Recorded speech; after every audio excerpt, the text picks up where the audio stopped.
Yes, welcome back to the second stanza of the program, The Conversation, coming to you from TV 360 here in Lagos, Nigeria. My name still remains Nelson Ekujumi, and I still have with me in the studio Comrade Razak Kolade Olokoba.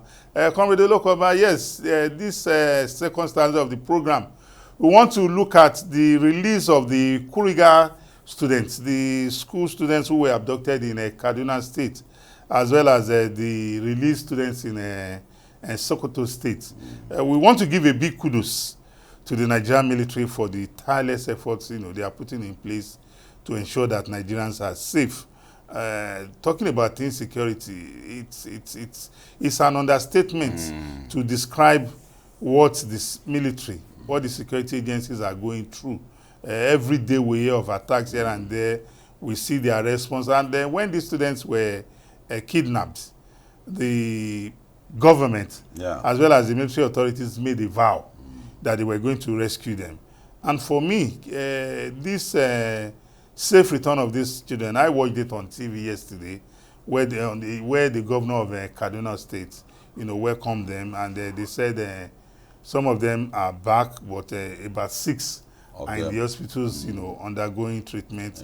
It is not unexpected that they would have suffered one else, as a result of the trauma they as a result of the trauma they've been through. What we need to quickly do now is to do what we have done now.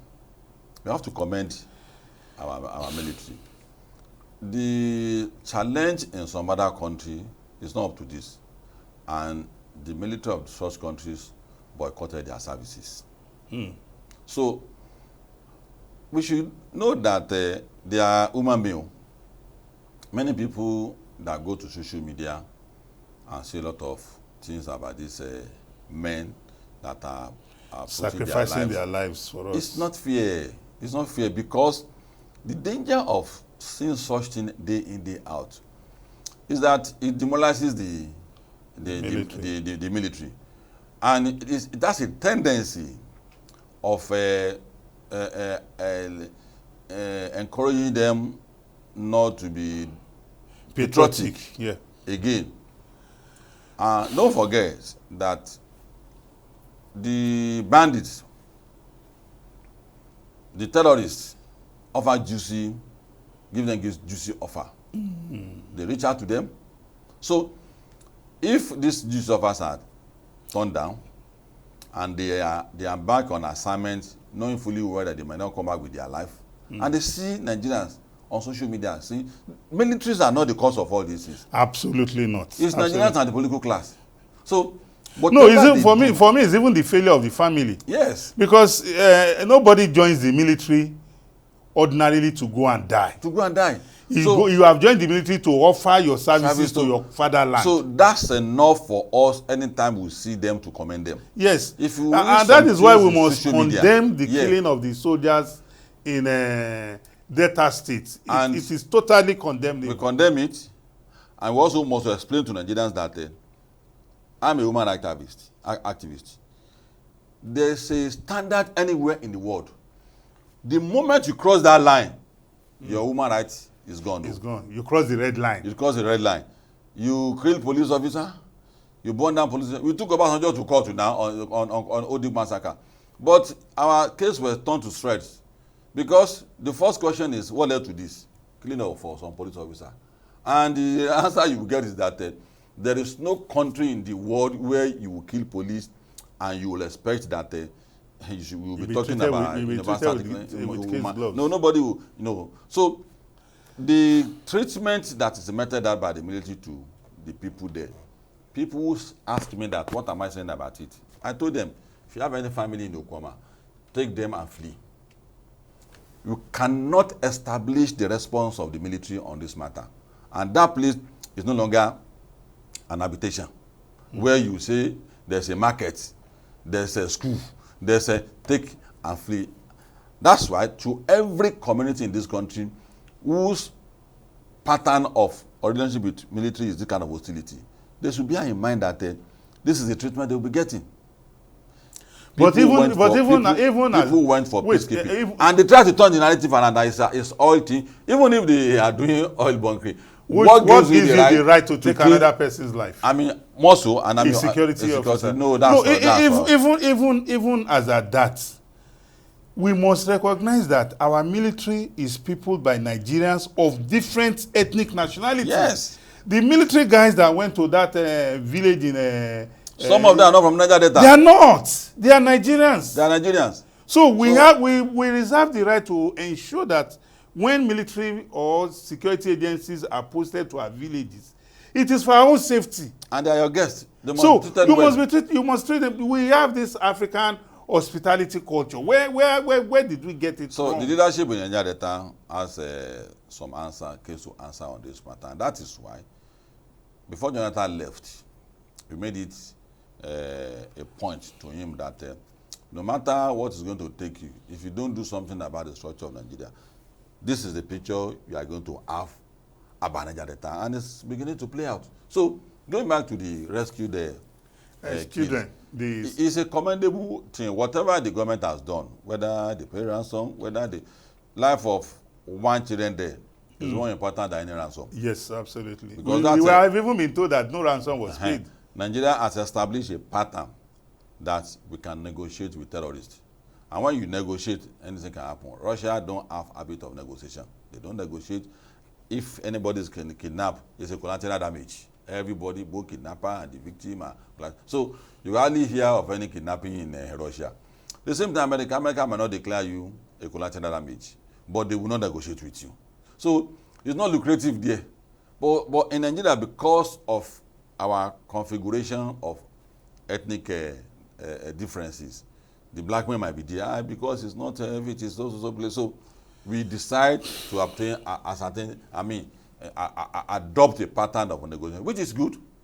This is our future, and there's no children that were rescued that will not remember that I must pay back for Nigerians what the Nigerians done to us, because everybody were of the view that bring by this. But Comrade looking at these recurring attacks on schools in the north, I believe as much as just a day or two ago, I heard that the government is planning to recruit more persons into the Nigerian Security and Civil Defense Corps.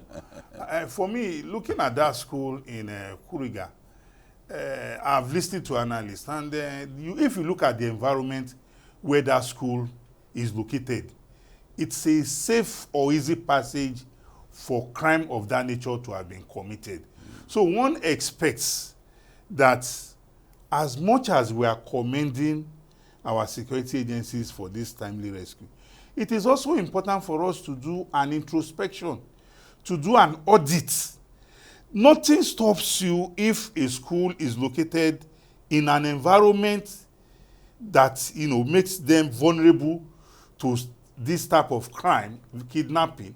Nothing stops you from closing down the school and relocate the students to a safer environment. It is not enough to put the life of our security agents on the line every time. That is it. So we need to do an audit of the schools. Where are they located? How safe are these schools? Yes, I totally agree with you, and that is why the strategy of having way approach to securing the life of all Nigerians, we have to change it.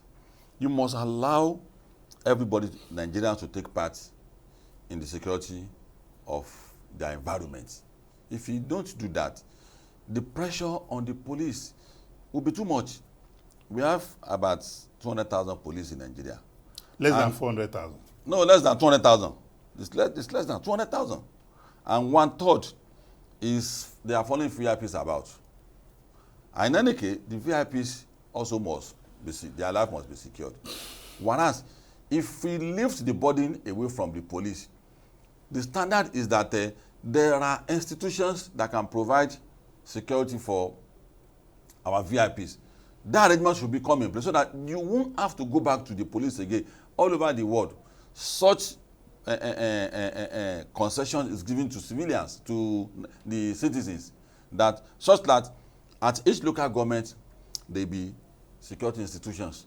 At each state there will be security institutions that will cater for smaller challenges like securing of schools and things like that, so that the criminals will not be using them as a bait to perpetually distract the government again. Government allow this distraction because federal government is holding everything onto himself. So the moment you devolve power and give the responsibility to the state with enabling laws that will guide the activities of local and state police, ensuring that it does not turn to security so that there's no overlapping, there's no conflict. For political class. Yes, and the earlier we do it, the better, because the challenge is that federal police is always the first on board. In Nigeria, it's the oldest institution. It's owned our judiciary, it's owned by their parliament, their military. So the day the police institution is coming on board, there will be that hostility because of jurisdiction. So the earlier we establish this thing, so that we put the challenges behind us once and for all, because that time is coming where police will come and drag with the federal police that this is my crime, this is my territory. So like we have said, it is not fair for us to design a society or an institution in such a way that we will endanger the life of that institution, member of that, and our security apparatus. Because if you consult the security apparatus, they will not advise any state government to establish a screw there like we have identified. They will not. Thank you very much, Comrade Olukoba. Yes, I think the message is very clear. That as much as we are very happy about the safe return of these children, we are also calling on the authorities at the state and local government. We need to look at the locations of our schools, how safe our schools. No matter the safety mechanism you put in place, if the location of your school makes them vulnerable to relocate them, all sorts of crime being committed using them, then I think it's more responsible to relocate, to close down such schools. The picture of when we were growing up, you can't repeat such a thing where they will take all our school to one jungle. Yes, and you have to travel. The society has become more complex than that. Yes. It must change. Yes, well, thank you very much, Comrade Olukoba. Well, ladies and gentlemen, thank you very much for watching the conversation today. We have had a great conversation on the program. And till we come your way again next time, please continue and always watch the conversation from TV 360 here in Lagos. Till we come your way again next time, bye-bye and have a great day. Bye-bye.